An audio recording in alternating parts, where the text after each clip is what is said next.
Hi guys. So personal trainer Jillian Michaels, she has an app. I don't know how long it's been out, like over a year, probably 500 different exercises, something like that. It's got a bunch of different workout plans. It also comes with a meal plan with a bunch of different types. It's got like standard, omnivore, paleo, and even vegan, and I think a couple others too. And which is why I ultimately decided to try it out because, hey, that's pretty cool that she's actually catering to vegans. It's $14.99 a month, which on the face of it, I think seems pretty reasonable just given the number of exercises. Again, that there are workout plans as well where you just pick the plan and then it tells you, what exercises and everything to do every day.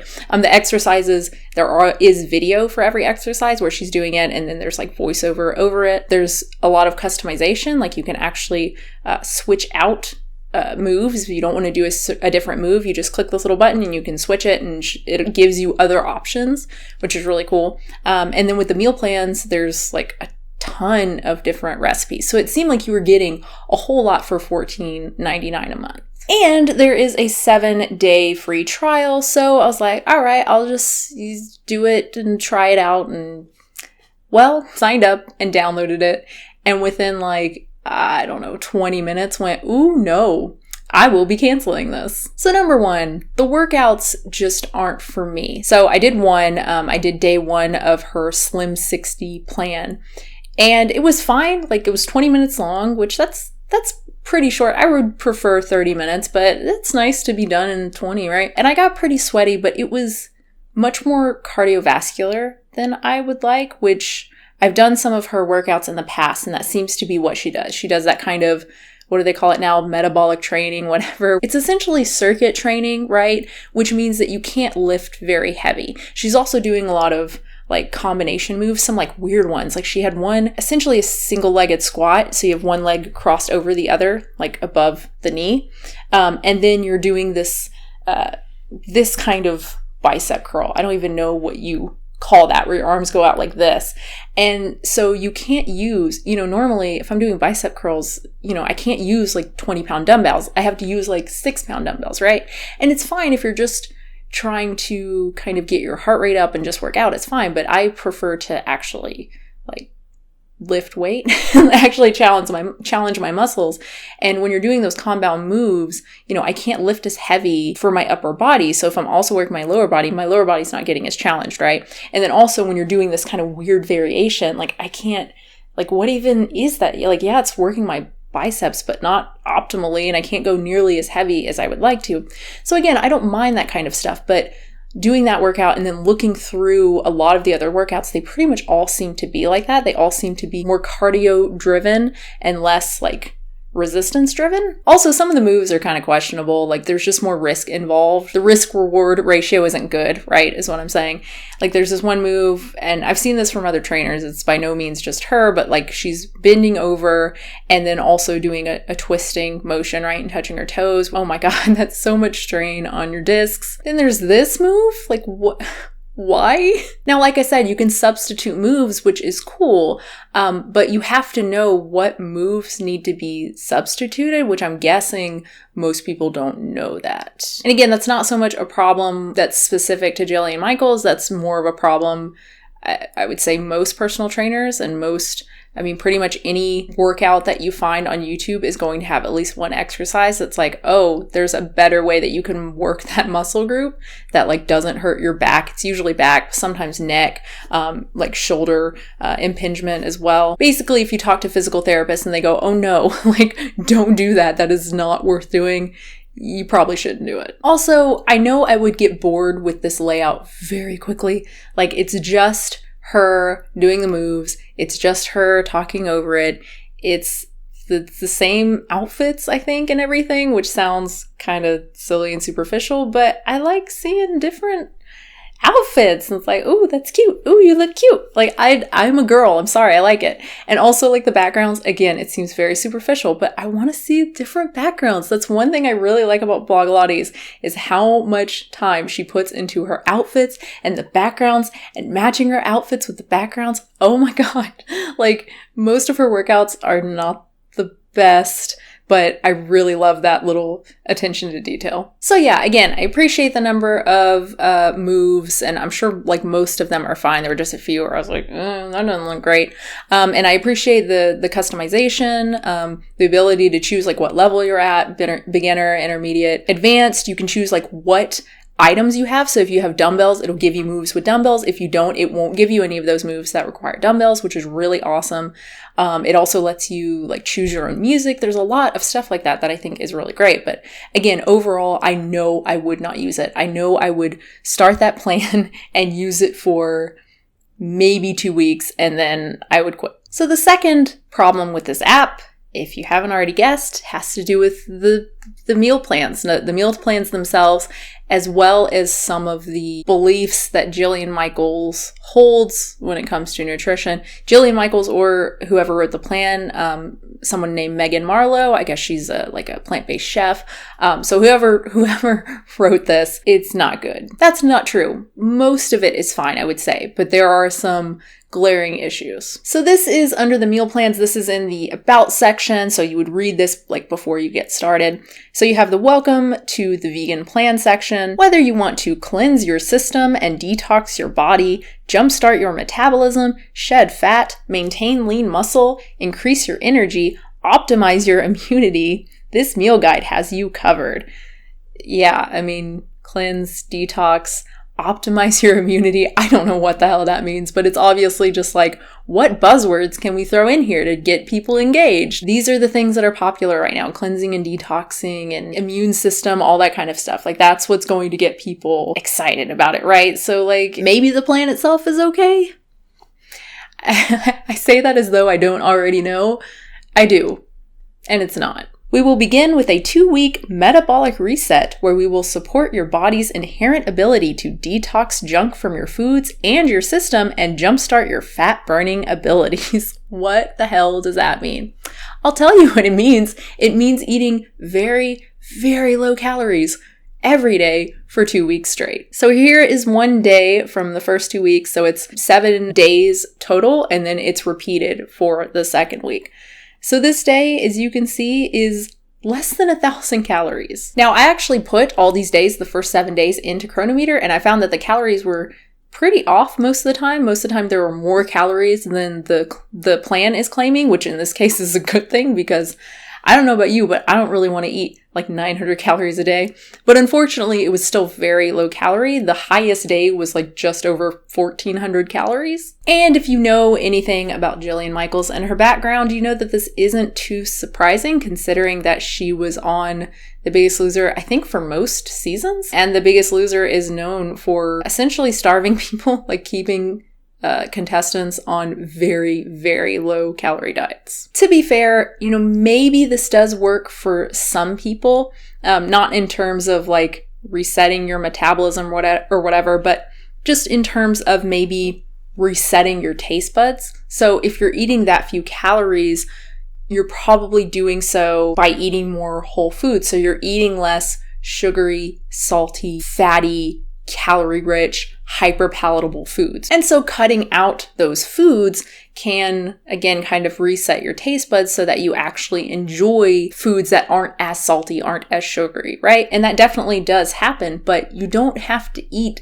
1,000, 1,200, 1,400 calories a day to do that. You can still eat a reasonable diet and cut out those hyperpalatable foods. Honestly, I think the likely reason for Jillian including this metabolic reset is because it means more weight loss, right? And more weight loss is more marketable. I know that sounds cynical, but it's true. If you have people starting off the 2 weeks eating so low calories, overall, assuming that they don't then compensate later, they could potentially end up losing a lot more calories. I mean, if you look at The Biggest Loser, the reason these people lost so much weight is because they ate so few calories. To be fair, after the 2 weeks, there are more calories. Now, I only did 1 day, and again, the calories were way off. Her estimate, it's like 1,300 calories, but when I put it in Chronometer, I got almost 1,700 calories. That seems much more reasonable. But again, I only checked 1 day, and if you look at the other days, they still, according to her estimate, it still comes out to like 1,400, 1,500 calories a day. Unless you're really small, that's not that much. And that's only going to make it harder to meet nutrient needs for things like iron and zinc and calcium and protein. Anyway, so Jillian does go on to talk about something sensible about calories and saying that calories matter. So that's good, because that's true. And she does talk about that if you're in maintenance mode, that you can eat more calories. But that's the only real place that she says, like, hey, if you feel like you need more calories, you can add more on. Like, she doesn't really talk about that a whole lot. And again, she only says it in context of maintenance mode, which means that you're not trying to lose weight. So people who are using this plan, who are trying to lose weight, which I guess would be most people, right? If you're trying to do a meal plan, you probably are trying to lose weight, right? They may not understand that they can eat more than 1,200 calories a day, right? They may just think they need to stick to that plan and that number of calories. And then they may follow it and feel terrible and wonder why, not knowing that they could eat probably several hundred more calories a day and still lose weight. While this is a vegan meal plan, should you choose to eat clean organic meat tomorrow, your body knows what to do with these macronutrients when they are in their whole and natural form. The real enemy when it comes to your food consumption is chemicals. Fake fats, fake colors, fake flavors, preservatives, pesticides, and herbicides, protein pumped full of antibiotics, and so on. This stuff is not food, and the bottom line is that your body doesn't know how to process it. That is why these chemicals are now considered obesogens, because they literally disrupt your biochemistry, thereby throwing our metabolism and our overall health completely out of whack. So that sounds pretty definitive, right? Like, coloring makes us fat, pesticides make us fat. All these additives, they're making us fat. Of course, the truth is much less exciting. Obesogen identification and characterization is in its infancy, and much of the scientific evidence supporting the relationship between synthetic compounds and the obesity epidemic is currently weak. So maybe there is something to this, but we don't know yet. And a lot of the stuff that she's listing, like coloring and other additives, haven't even been studied. So I don't know where she's getting that from. And plus, even if people did want to study this, it's pretty difficult to do so because there are so many confounding factors. For instance, if you're trying to see if certain coloring or preservatives or whatever additives are correlated with obesity, the problem is, where do you find these things? You typically find these things in calorically dense foods. So let's say you study it and you do find a correlation, a positive correlation between additives and obesity. So basically, the more additives you consume, the higher your risk for obesity. It doesn't mean that it's the additives doing it. It could just be that the more additives people consume, the more calories they consume, right? Because they're consuming more of these calorically dense foods that contain these additives. So hopefully, if there are studies on this in the future, this is something that you would want to control for. The point is, to talk as Jillian does, as though the science is settled, as though eating non-organic produce or, oh my God, artificial sweeteners, as though these chemicals are going to make you fat and they're just dangerous. It's just ridiculous. Especially considering both produce and artificial sweeteners are associated with weight loss. And also the NIH specifically recommends eating fruits and vegetables as a way to reduce exposure to obesogens. Okay, so now we get to nutrition guidelines. 3 different types of foods, I guess. The yes foods, the moderate foods, and the no foods. And you'll notice that under yes foods, under dairy alternatives, there's no mention of soy milk. I wonder why. Soy is not great for you. In our modern world, soy is often genetically engineered and heavily sprayed with pesticides, fungicides, herbicides, and chemical fertilizers. In addition, soy that isn't fermented is currently considered to be thyrotoxic, a fancy way of saying it isn't good for your thyroid. So, when it comes to soy, it must be organic and fermented. First, the evidence is very clear that the GM foods that are on the market, including genetically modified soy, are safe. And second, unfermented soy is not currently considered to be thyrotoxic. So those who have clinically diagnosed hypothyroidism, they may need to limit it, but even they don't have to avoid it completely. And eating a bunch of soy along with a diet that does not contain enough iodine is not a great idea, but both of these things apply to fermented soy as well. And none of this means that soy, fermented or otherwise, is bad for our thyroids. The majority of current studies indicate that the typical amount of soy consumed in the Western diet is safe and even beneficial for most people. Excessive consumption of soy or soy supplementation, however, isn't recommended. So the next section is the moderate foods, so foods to be consumed in moderation. There's alcohol, sugar, and processed flour. That seems reasonable to me. Under no foods, she places MSG, which of course she does. MSG is fine. And artificial sweeteners, which I've talked about several times before. Basically, they're fine. And pesticides, herbicides, etc. Again, based on the tiny amount that we are consuming on our fruits and vegetables, it's fine. The benefit of eating fresh fruits and vegetables, even the dirty dozen, far outweighs any potential risk from consuming pesticides. So these are just like little rules. Pretty much everything is fine.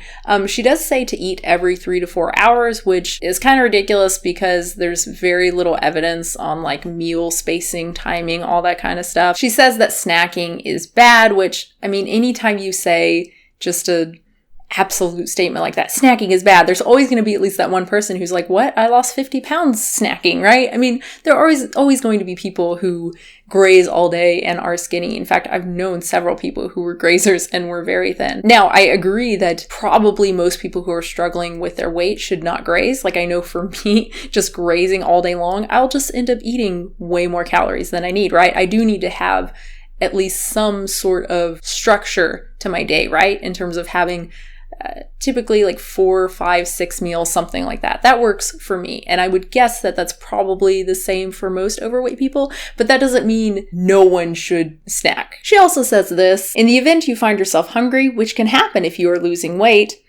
yeah, it just can happen if you're only eating like 1,200 calories a day. Think of your veggies as free foods, not the sauces or dressings you put on them or cook them in, but the actual vegetables themselves. This is because the amount of calories in the foods versus the energy it takes from your system to metabolize them is nearly a draw. They cancel each other out. So it is probably true that most people don't need to count calories from vegetables, right? Because we're not eating, even if you're eating a good amount of vegetables, it's still not going to give you a lot of calories, excluding like potatoes, right? But broccoli, lettuce, that kind of stuff, they're just so low in calories, and it's good to eat more vegetables, right? So that makes sense. But it doesn't mean that they don't contain calories or the calories don't count because it takes as many calories for your body to digest them. Consider celery, often proposed as a negative calorie food due to its low calorie count, high water density, and impressive fiber content. While all that chewing and digesting of the fibrous food does burn calories, it doesn't burn a lot. There may be just 10 calories in a larger stick, but the body takes only 1/5 that much to process. It's still calorie plus. So again, I won't be following this plan. I will be canceling my trial. Not only do I not want to starve myself, but I also don't want to have to give up tofu and replace soy milk with low protein almond and coconut options. And I don't really want to pay $15 a month for honestly mediocre looking recipes and boring workouts, especially when I can find really awesome recipes, really awesome fun workouts for free on the internets. So that's it, really. The soy fear-mongering just never dies, never goes away. Yeah, and it was weird to see the calorie thing. I don't know, that's I haven't heard that one in a while. She didn't say negative calories, but close enough, right? Yeah, I haven't heard that one in a while. Yeah, I would like to know if any of you have experience with the app. Maybe you've done it for a while, or at least did the workouts, or maybe you did the meal plan as well. I'd like to know what you thought about it. Honestly, you know, as I alluded to, the recipes, I mean, some of them look good, but it's like I can find that exact same thing elsewhere. You know, again, I think you're mostly paying for the meal plan, but again, I don't find it very useful, especially for me, even looking at the later days past the 2-week starvation mode, right? Like past that. Even then, again, it's not very high calories and it's not a whole lot of protein, which, as you guys know, I just prefer to aim for more protein. So it really just wouldn't work for me even if I really wanted to do it. But even looking at the recipes, it's like, oh, a hummus recipe. Yeah, I can find about 1 million of those. Oh, a Caesar, tempeh wrap. Okay, I can pretty much come up with that on my own or find other recipes. I don't want it to sound like, oh, the market's saturated, oversaturated. I don't think so. I would love to see more vegan meal plans. It's awesome. But when one of the recipes is like frozen vegetables and marinara sauce and like that's the recipe. One of the recipes literally is an Amy's burrito. Now, I get it's not supposed to be a recipe. It's part of the meal plan. Like, I get it. And you want people to have more easy on the go options. I get it. But I don't know. It just made me laugh when it's like listed under recipe and it's Amy's burrito. Okay. Point is, I would really, really like to hear. I know I've shit a lot on this app, but a lot of it, I mean, I am kind of disappointed because I'm always looking for new workout things because I do get bored like so easily, so I'm always looking for new things. And look, I usually have to tweak stuff, but like everything I do, even like Kathy, I love Kathy Friedrich. I love her workouts. I have to change stuff all the time. There are moves that she does where I'm like, no, upright rows. No, sir. No, thank you.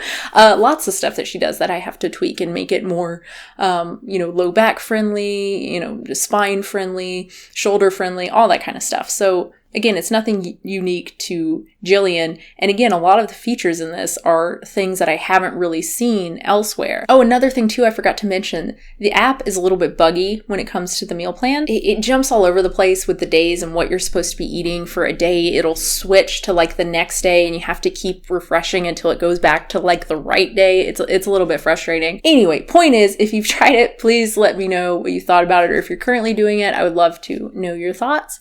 And that's it for me. Subscribe if you want. That's cool. Support the channel. That's cool. Patreon.com/unnaturalvegan. And I will have a new video very soon. If you are consistent, this meal plan will make you unstoppable. What? I'm gonna be Superman? Yeah, this happens a lot.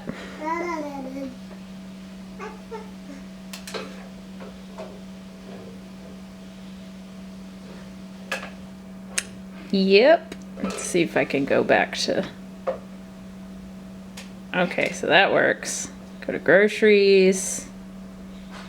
Okay, it still says it's loading.